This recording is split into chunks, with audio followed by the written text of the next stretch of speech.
दोस्तों, माँ के विषय में लिखी गई कई तरह की कहानियाँ YouTube पर मौजूद है और इनमें से ज्यादातर माँ की इमोशनल कहानियाँ आपके आंखों में आंसू ले आती होंगी। माँ के विषय में लिखी गई दर्द भरी कहानियाँ बच्चे हो या बूढ़े सभी को रुला जाती है, क्योंकि सभी इन कहानियों से कनेक्ट कर पाते हैं। आज की जो कहानी हम आपके साथ साझा कर रहे हैं, उसका शीर्षक है माँ का बड़ा दिल, एक माँ की इमोशनल कहानी। एक पति पत्नी के जोड़े को 2 बच्चे हुए, दोनों ही बेटे। माँ बाप ने इन दोनों ही बच्चों को खूब प्यार से पाला पोसा, पढ़ाया लिखाया, बड़ा किया और इस काबिल बनाया कि यह अच्छी नौकरी कर सके, समाज में अच्छा जीवन व्यतीत कर सके। अपने बच्चों के लिए दिन रात कड़ी मेहनत करके एक बंगले जैसा 2 मंजिला घर बना कर दिया, ताकि दोनों बेटे शादी के बाद भी एक साथ लेकिन अलग अलग कमरों में रह सके, ताकि आगे चलकर कभी बंटवारे का विचार न आए और इनमें लड़ाई झगड़े ना हो। दोनों बेटों को अच्छी नौकरियां लग गई, दोनों की ही शादी हो गई। बड़ा बेटा जो घर के पहले माले पर रहता था, उसको एक बच्चा भी हुआ। पोते का मुंह देखकर दादा दादी बहुत खुश हुए। सब ठीक चल रहा था, लेकिन थोड़े ही दिनों बाद बूढ़े पति की मौत हो गई। जब तक पति जिंदा था, दोनों बेटे और बहू माँ का सम्मान किया करते थे। जैसे ही पति मर गया, दोनों बेटे और बहुएं हर दिन माँ की सेवा करना तो दूर, माँ को हर दिन खाना खिलाने के लिए भी राजी नहीं। दोनों बेटे और बहुओं ने मीटिंग की और तय किया कि माँ को खाना खिलाने की जिम्मेदारी बांट ली जाए, यानी कि 15 दिन बड़ा बेटा और 15 दिन छोटा बेटा माँ के खाने की जिम्मेदारी लेगा। जिन बेटों को बिना दिन रात देखें, भूख ना होते हुए भी और मनचाहा खाना हमेशा खिलाने के लिए जो माँ तैयार रहती थी, अब उसी माँ को बेटों के यहाँ पर दिनों के हिसाब से खाना दिया जाता था। माँ का दिल बड़ा था। माँ को इस बात की खुशी थी कि वह जैसे भी हो अपने बेटों के साथ रह रही है, और इसी खुशी के कारण बेटों के द्वारा दी गई रूखी सुखी भी उसे किसी पकवान से कम ना लगती। लेकिन दुर्भाग्य की बात तब हो जाती जब किसी महीने में 31 दिन आ जाते और उस एक दिन माँ को भूखा ही रहना पड़ता।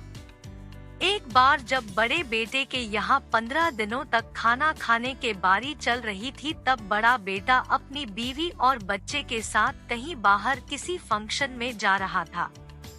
बड़े बहू ने माँ से कहा, माँ जी, आज खाना नहीं बनाया है, हम बाहर जा रहे हैं, वहीं खाएंगे, आप अपने लिए कुछ पका लेना और खा लेना।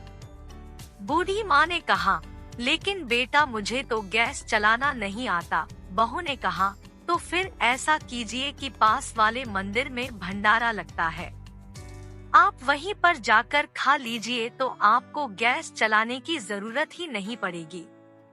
पास में ही खड़ा बेटा और पोता यह सब सुन रहे थे, लेकिन कोई कुछ ना बोला। बूढ़ी माँ को भूखा ही छोड़ बेटा और बहू फंक्शन में निकल गए। माँ को थोड़ा दुख तो हुआ, लेकिन फिर अपने आप को यह सोचकर मना लिया, ठीक ही तो है, कभी कभी बहू को भी घर के काम से आराम मिलना चाहिए, और भगवान का भंडारा खाने का सौभाग्य किस्मत वालों को ही तो मिलता है। माँ खुशी खुशी मंदिर में जाकर भंडारा खा आई। कुछ दिन ऐसे ही बीत गए। एक दिन बड़े बेटे को छुट्टी थी। बेटा, बहू और उनका बच्चा अपने घर में साथ में समय बिता रहे थे।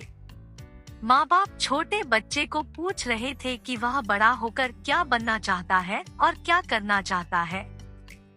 छोटे बच्चे ने बड़े ही सरल भाव से माँ बाप को उत्तर देते हुए कहा, वह बड़े होकर वकील बनना चाहता है।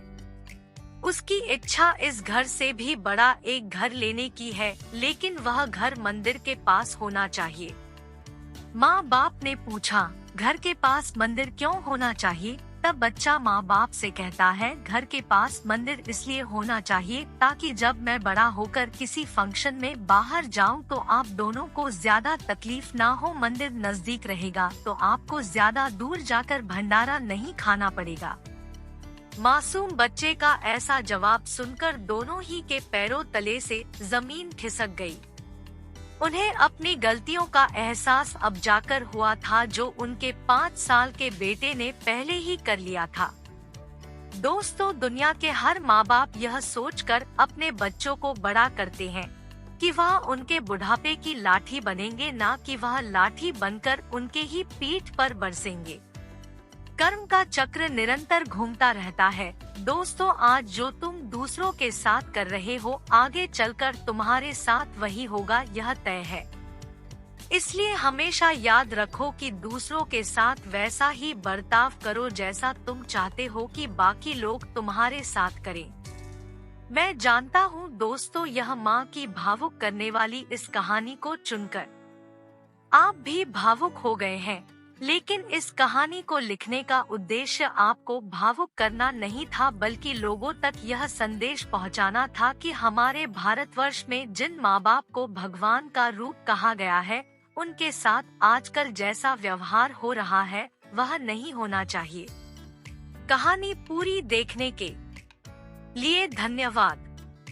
इस कहानी को आप लोगों तक पहुंचाए, जितना हो सके शेयर कीजिए, और ऐसा करने से अगर कुछ लोग भी अपने बूढ़े माँ बाप के साथ अच्छा व्यवहार करने लगते हैं, तो हम अपने आप को सौभाग्यशाली समझेंगे।